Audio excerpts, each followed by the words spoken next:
Good morning, Breakfast Clubbers. Dr. Sharei has lived in the Bay Area most of his life. He retired from Bank of America in pursuit of something that would satisfy him.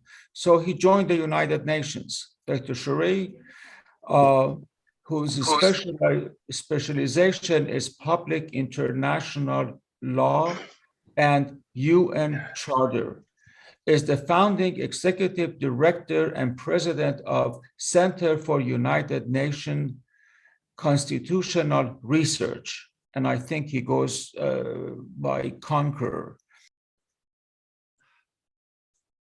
Sorry, I muted the wrong person, Hedy. Unmute yourself.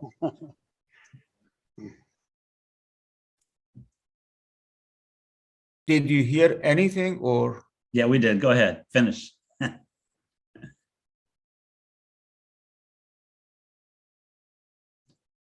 Did I do you again? Sorry about that. No problem. In addition to his PhD and LLM in international law, he holds a master's degree in computer science and a BS in applied economics and management. Under the direction of Dr. Sharei, CUNCR has embarked on research and dialogue focusing on global governance, research, and seminar programs, including series in climate justice, democracy, and governance, which has fostered regular result-oriented interactions with academics, politicians, and practitioners, and particularly the youth. I'm pleased to introduce my cousin, my friend, my mentor, Dr. Sharei. Yes. Floor is yours. Yes, thank you very much, Hedy. Good morning, everyone.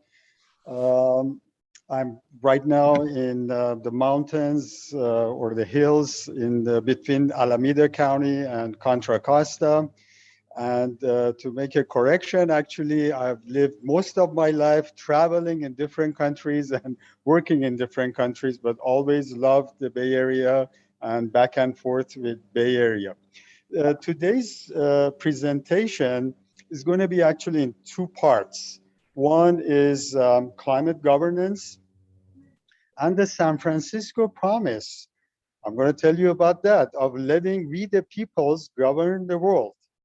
The second part is as our affiliation to our youth climate ambassadors would be presented with one of our climate ambassadors who is actually in our relatively time zone from Mexico City, and that would be Naomi Flores in her early 20s, that she would be giving you some information on the Youth Climate Ambassador Program and what they've been doing.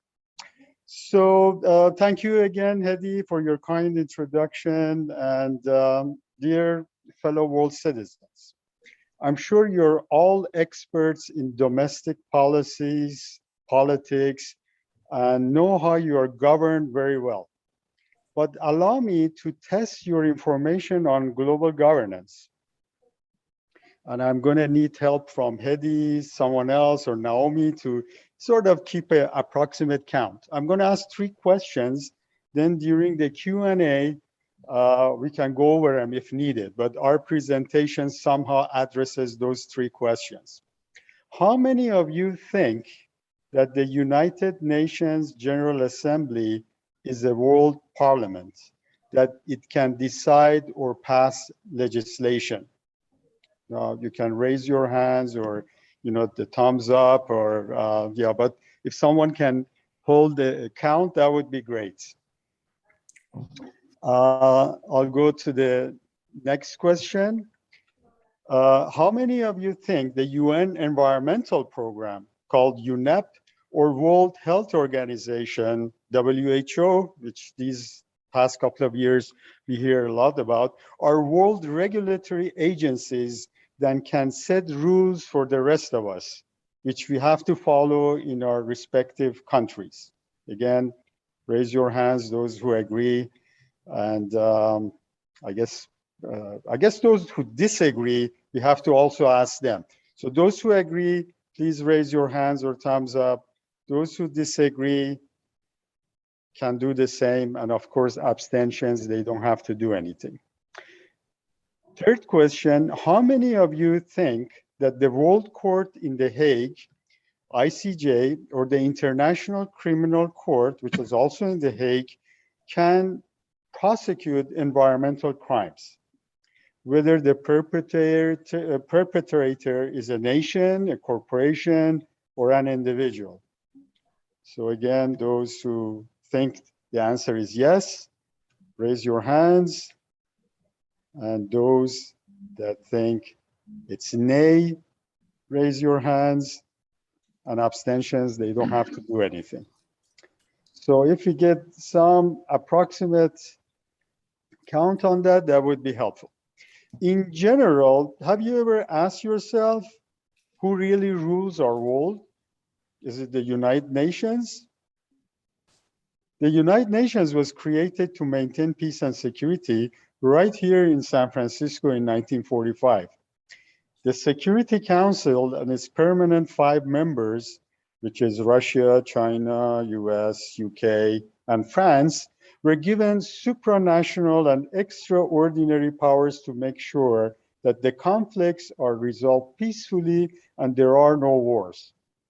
Even though the UN has been a fantastic institution and prevented a World War III, however, still we have seen an estimated 40 million war and armed conflict casualties since World War II.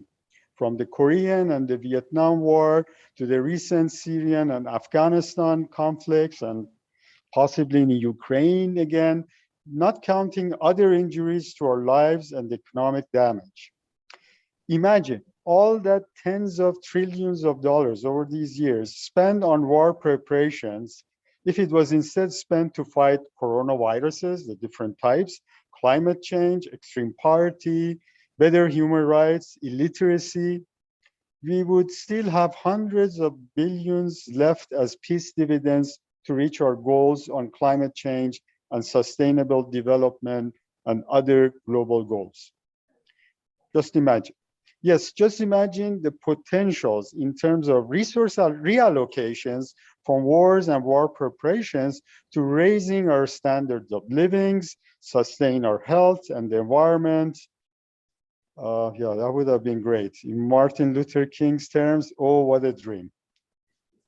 Wars aside, who manages our global economy? Is it the World Bank or the International Monetary Fund? Is it the WTO, World Trade Organization? In fact, none of them have that kind of mandate, power, or the transparency necessary. The truth is that we do not have a World Federal Reserve Bank that can set interest rates globally, or any world institution that can set global fiscal and monetary policies. How about the world judiciary system?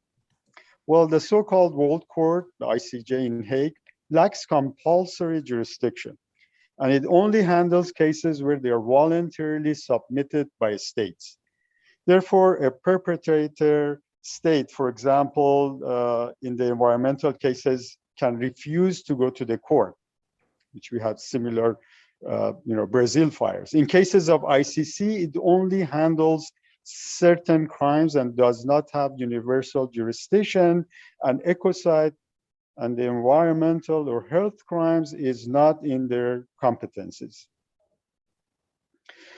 What does that mean? That the potential perpetrators from powerful states like Russia, China, and the United States, even India, who are not abiding by the court's jurisdictions, and which they are not, by the way, cannot be prosecuted.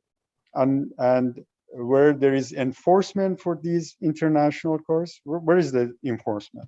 And even if there is judgment in these cases, there is no standing international police force to enforce it.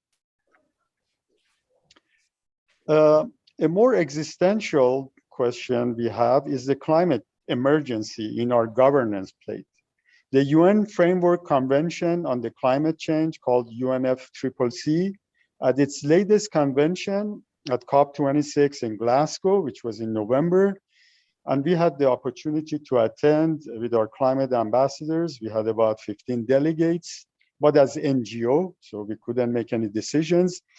Again, emphasize that we are missing our Paris Accords targets in avoiding the 1.5 degrees centigrade Celsius temperature rise and possibly even approaching the 2-degree increase, where most scientists think that's the point of no return.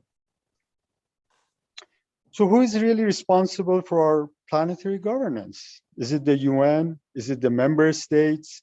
Is it the COP, the Conference of State Parties, like the COP26? Does our global governance of climate and justice has an election process? Do we elect anyone? Does it even have an address? Where is the world government or Washington, DC of the world? Some say that it is not governments who are in charge, but multinational corporations, such as the military-industrial complex or the oil companies. Or more recently, we hear people saying that it's perhaps Facebook and Google that are governing the world. After all, they don't know any borders. The real answer is in varying degrees. In some cases, it's some of the above, but in most cases, it is none of the above. It's almost unbelievable that in 21st century, global governance is completely fragmented pieces with a multitude of international law instruments without teeth and democratic legitimacy, and with most nuclear-armed superpowers above the law. Multiple jurisdictions and multiple competencies, and in some cases, like in the case of the environment, the pandemic, the high seas, space, cyberspace, no jurisdiction and no competencies. You have in this case, you have a spaghetti of institutions who are not transparent and who are not accountable to you and I, therefore no rule of law. Add to this confusion the lack of enforcement, individuals, corporations, and powerful states unilaterally pushing their own agenda, and countries putting themselves above international law. And what we, the people, the global citizens have is in fact not a potpourri of global governance, but a toxic soup of global anarchy. The problem is not lack of global structures or institutions. We probably have too many of them. The fundamental problem is the lack of global government and political will to make changes, and an election system where people alongside states together, because right now only states can make some decision, can introduce change. Looking at our beautiful walls. The real problem, okay. The real problem is that the people have no power, no say, and that our global institutions are not democratic. But the city of Golden Gate and this forum is no place for dystopian pictures of the world. So I'm glad to say to you, the beautiful people of the San Francisco Bay, that in fact the answer already exists. It was in the form of a promise and a covenant made right here in your city in 1945. The answer to these questions has been buried deep inside the Charter of the UN. To be precise, in Article 109, which reads, a general conference of the members of the United Nations for the purpose of reviewing the present charter may be held, ... And it goes on to say that such a general conference, or you might say constitutional convention, should be held in 10 years' time. So that was supposed to be in 1955. The founders knew the UN they were creating was an unfinished work. Unfortunately, the UN, up to this date, has never held a charter or constitutional review. In fact, the UN member states are in violation of the charter by not doing that, but that hasn't happened. So we can have a UN upgrade to 2.0 version, which would be fit to tackle the new governance challenges. So why is it all of this so relevant? let's look at it, to our global problems. Let's look at it as we were at national level. At the national level, we have created government institutions, we have created Congress, elected our representatives and leaders and hold them responsible, accountable. If we don't like them, we throw them out of the office, we do another election, and we govern ourselves this way, and we call it democracy. We have created courts and police forces, and we ensure that different branches of the government, legislative, executive, judiciary, are kept separate and independent. But none of these really exist in global level. Why changing the UN Charter into a constitution is so important? Because it has great peaceful transformational potential. In climate emergency context, it means global federal legislation and state laws, and this would be not states meaning countries, and a court system that can prosecute ecocide with an EPA-like regulatory agency, and the financing necessary and resource allocation necessary that is needed to tackle this existential problem. With that said, about the mission and vision of the Center for UN Constitutional Research in Brussels, which is the constitutionalization of the UN, and recognizing that the governments in confronting the climate change, as our young Swedish activist says, Greta Thunberg says, the countries, instead of doing concrete commitments, go blah, blah, blah.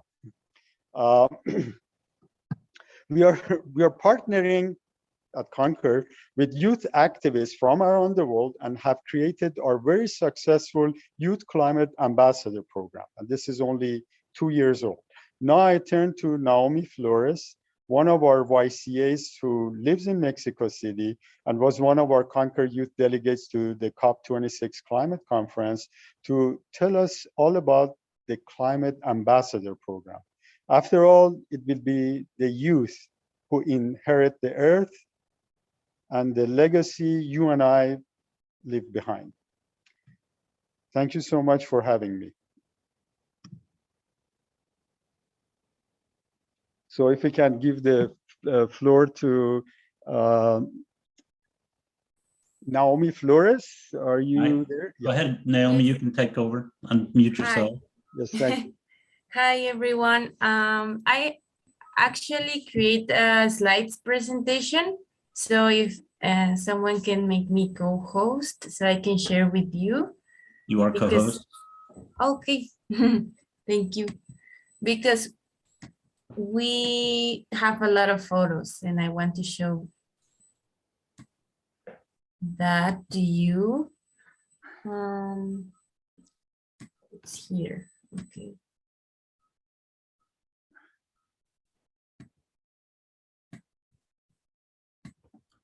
All right.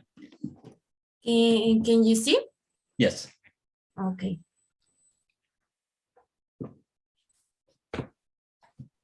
Oh. Okay. Well, hi everyone. My name is Naomi Flores and I'm from Mexico. I'm 23 years old and I've been collaborating with CUNCR since not last year, since 2020. At the end of that year, I became involved because I wanted to know more about how we can really address global problems with the view of international law. And then in 2021, I became a Youth Climate Ambassador, which it's a very fulfilling program for me because it helps me to understand better about climate justice and climate governance and how we really need to do a system change to help with this. So as Dr. Sharei explained, we want the people to to really decide what we're going to do about global warming, because it's something that it's already here, not as like the people sometimes think that it's going to be in the future, but it's already here in most of the global south. So we really believe in what we are telling you about the San Francisco Promise and how we can constitutionalize the UN. But I'm here to talk more about the Youth Climate Ambassador program. So one of the main things that this program does is education. The educational part is very important because CUNCR teaches about what is going on in the international system and how that it's linked to climate change and why we are not able to resolve that problem specifically. So we have a lot of courses and educational programs in different areas, as for example, ecocide. And also the important part about it is that we have debates about it and we came with solutions, bringing different perspectives, because this program has ambassadors all over the world from different continents. The advocacy part is also like from three important parts of this program are first education, second advocacy, in which we try to address the problems from the citizens' view and bring conscience to the people and try to be part of the solutions. So this is in Epirus, Greece. But as I put here, I'm in Mexico City also doing some advocacy work, and also in COP26. We were there with the people shouting what we want, because sometimes that help us to understand better where we are and what we want. So also we, as youth climate ambassadors, we do a lot of presentations our own. We try to teach other youth people about this kind of solutions and how we can do it. In this case, I do a lot of presentations in Spanish, of course, in Mexico. So also in the Ministry of Environment, I also talk with some people there. And everybody is very interesting about this, but sometimes we need more people to know it. We participate in the Conference of Youth, also in Glasgow in November. It was before COP, but it was full of youth enthusiastic people that wants the same as us and really wants to create a change. And we were also at COP26, as we already said. We have some interviews, some filmmakers really wanted to know about what we were doing, because our delegation, as you can see, was very multicultural, which make us very representative of how the work really is, because it's full of different people, different ideas and identities. So there we are. And we are part of other events. We were in COP25 also in Madrid, in other European events, also in Doha. We have our youth representatives all over the world, so they participate in different events.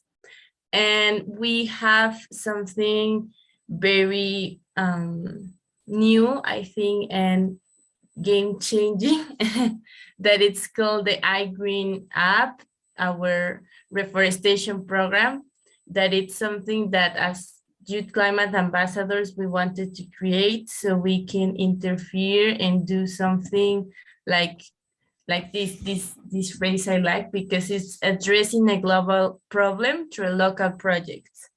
And this means that we wanted to create something to make everyone involved in fighting climate change, because so many people don't want or have the opportunity to be like activists or ambassadors, so they can contribute from their homes without doing a lot of like advocacy work that sometimes is difficult. And this iGreen project, it's an app for the cell phone or for the computers in which you can offset your carbon footprint. And this means that you can, we can plant trees for you, so you can like, yes, offset the carbon that you're using in your house, in your daily life. It compensates like the air travels that you do, the land travels in public transportation or your private car, and also your household.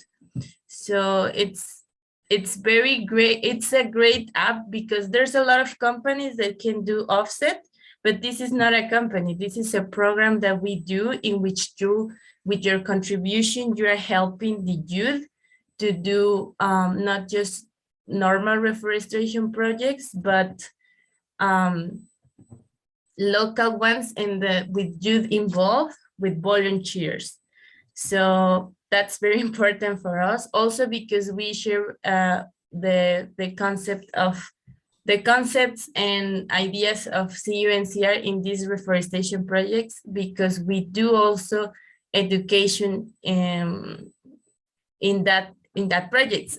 So it's very, I don't know, I think it's very different from other offset apps and projects, because this is for the youth, created created by us for the youth, and everybody can also participate. I put here how it works, but I could show you. We have a lot of projects at the moment.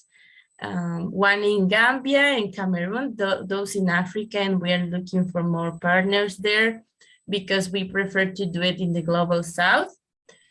We have one pilot project this is from Cameroon, and we already have a lot of trees there because that was our first one. And we have one in Europe that it's in Portugal. It was a pilot project, and we are looking for doing more there because it was very successful with local volunteers. We have a new project in Iran. This one is with mangrove seeds.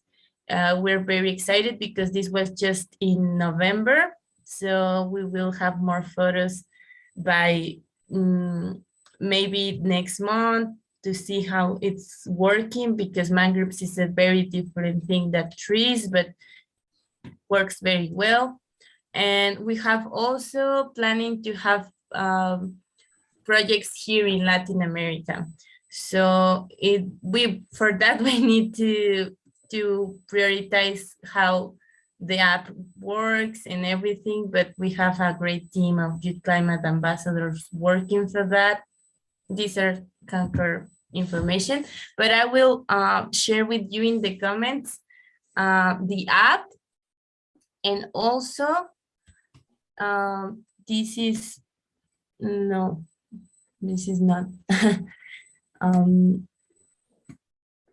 the app. It's here. This is the app. You can see it also in your computers, but also we are trying to make it as easy as possible. So we also create like a questionnaire in which you can fill out your information, and we will calculate your carbon footprint in a more specific way, and you can know what you're doing and how we can help you to reduce that carbon footprint, because that's also important. It's not about just offset everything you do, but trying to reduce that carbon footprint. And I think that's it. I have some videos if you want to check this out, because they're very interesting. This one, I just wanna put for you one that is from the Cameroon project. And I don't know if you can hear.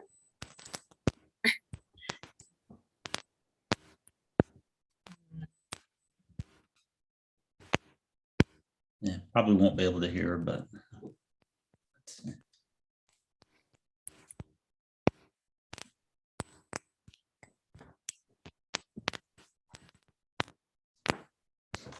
Yeah, it doesn't look like anybody can hear it, Naomi. But, they can go to the website and watch it if Yeah. they like. Is that the link you put in the chat for the video? Or is that a different one? I think that's a different one, but yeah, we can put it in the chat in the Q&A section. Okay. Excellent. All right, well, we can open it up for a Q&A now if you guys are.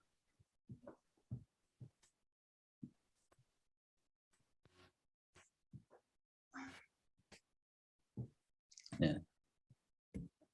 And I think that's it. Okay. Yes.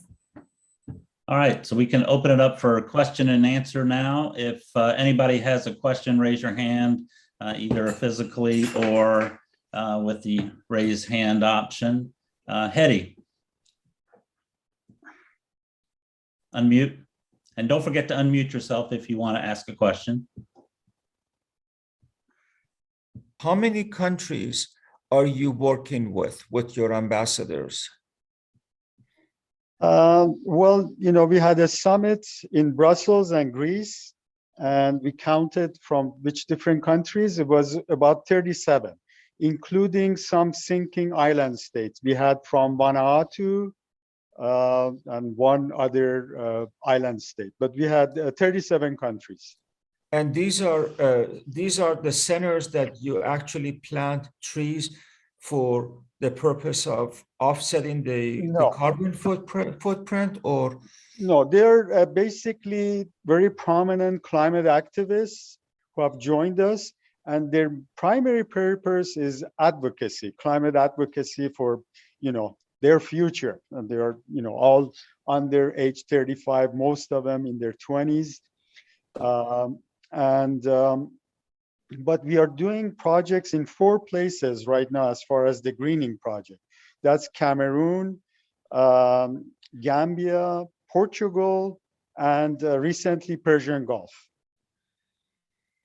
And it was a mangrove project there. Okay, and I've checked out your mobile app before the flight. So for example, if I'm flying from San Francisco to London, how much carbon am I producing and how many trees do I need to sponsor to offset that carbon? But you mentioned that your program is different than other programs that are out there available as far as how much of the funds would go directly to planting the trees versus administration cost, because that makes a huge difference. If I'm paying $40, let's say, to offset my carbon footprint, how much of this $40 goes toward planting the trees versus other fees, administrative costs? Right. First of all, you know, the formulas we use are from international standards like ICAO, the International Civil Aviation Organization in Montreal, that does the calculation. You know, we convert it to number of trees that it takes to offset the carbon. But in terms of the value, the program is nonprofit. We are nonprofit.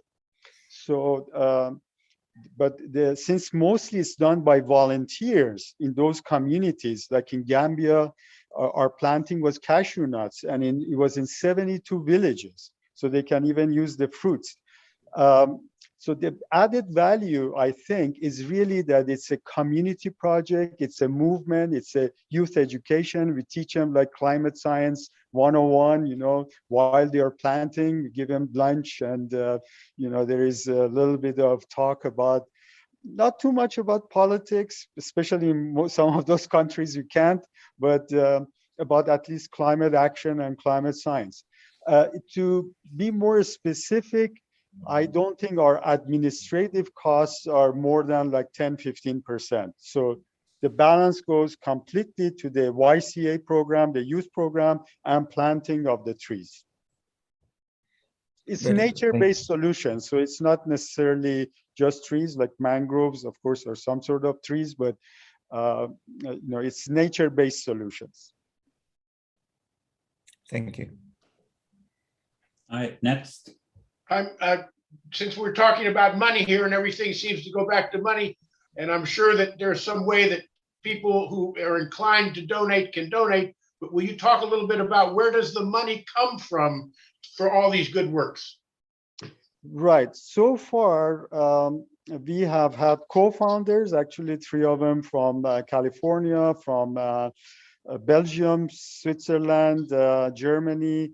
The co-founders have put the seed money, but we also received a grant from the Swedish Global Challenges Foundation and a US foundation called Workable World Trust. And we were almost got a grant from Carnegie Institute, but so it's a combination of memberships. We have members, paying members, and donations, as well as right now, as of 2021, this iGreen program that generates revenue for us. But we are working on grants, and mostly with the European Union. Thank you. But we don't have a big budget, by the way, so it's not that impressive yet. Excellent. Next question. Raise your hand or make sure you unmute yourself. Tony? Yes, I Betty, have a go ahead. question. Thank you very much, Dr. Sharei, and to Naomi for excellent presentation and enhancing my knowledge. I love the youth community advocacy programs. And when I hear something like that, I just want every high schooler and elementary school kid in the United States to know about this. And so one question is there any outreach to the educational program in this country? That's one question. But more frustrating or important, not more, but different question is the spaghetti of lack of transparency. That was so well put. I didn't come up with the word spaghetti, but what a myriad of organizations, and everybody's doing something or nothing. And how on earth, on our earth, can we solve that? And it's just so overwhelming and scary. Scary for us, even though I'm older, but scary for my family and other generations to come. So I applaud you both. Thank you very much. Regarding the policy and the governance, I let Naomi respond to that. That's a very tough question, but let's hear Naomi. But regarding working with the U.S. educational programs, and high school students getting involved, we would love to see who is volunteers in the US. In Europe, they are more conscious of this, and of course, Global South, they're not worried about future. They don't have a present, so their issue is something totally different. But I think US and Canada, North America, can be a huge contributor to this youth movement, and them taking the legacy and promoting sustainability. But regarding the political, what we can do, I'll give it to Naomi to respond.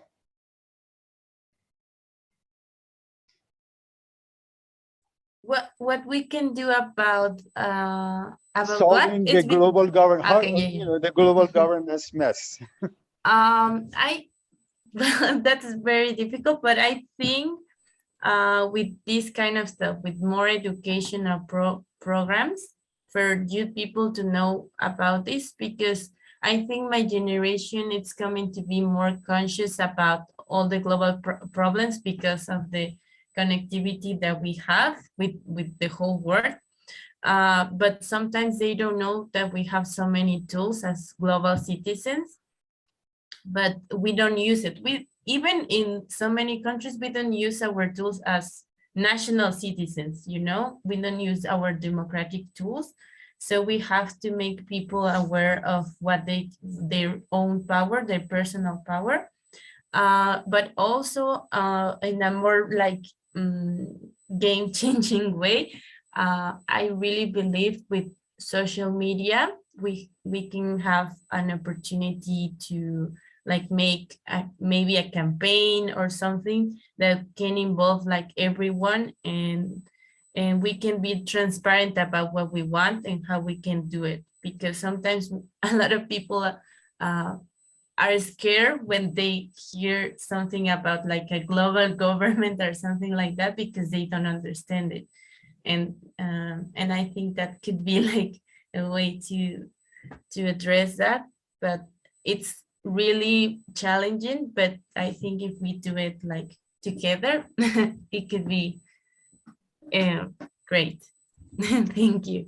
And to complement Naomi's talk and to complement you folks in San Francisco, it's the San Francisco promise that we got to go back to, that Article 109 of the UN Charter, which has never been invoked or exercised, where we have a chance to turn, this loose governance into a constitution that, like we talked about, like we don't have a Federal Reserve System in the world, we don't have a UN Parliament, we don't know who is responsible. So these all could be set in a new version of the UN. So that's we told the San Francisco promise. Great.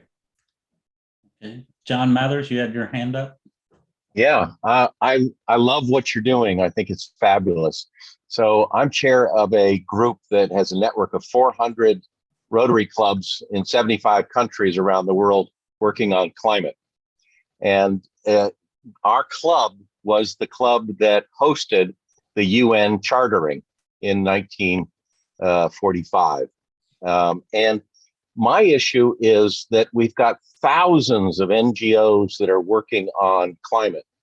And I'm wondering how willing you are and look to collaborating with other NGOs, because that's kind of where we're focusing now. And I'm really interested in finding ways to collaborate, to share what it is and advocate. Rotary has a seat on the General Assembly floor, and it's the only NGO with a seat. So we have a position at the UN, which we haven't really used. And I want to pressure Rotary to do that. But the more the other NGOs that are working together to collaborate, the more effective we can be. Wonderful idea, and I didn't know Rotary was one of the hosts for the San Francisco conference, but I do know it was the first time in 1945 that they let some NGOs participate into an international agreement and convention, and the women were also well represented.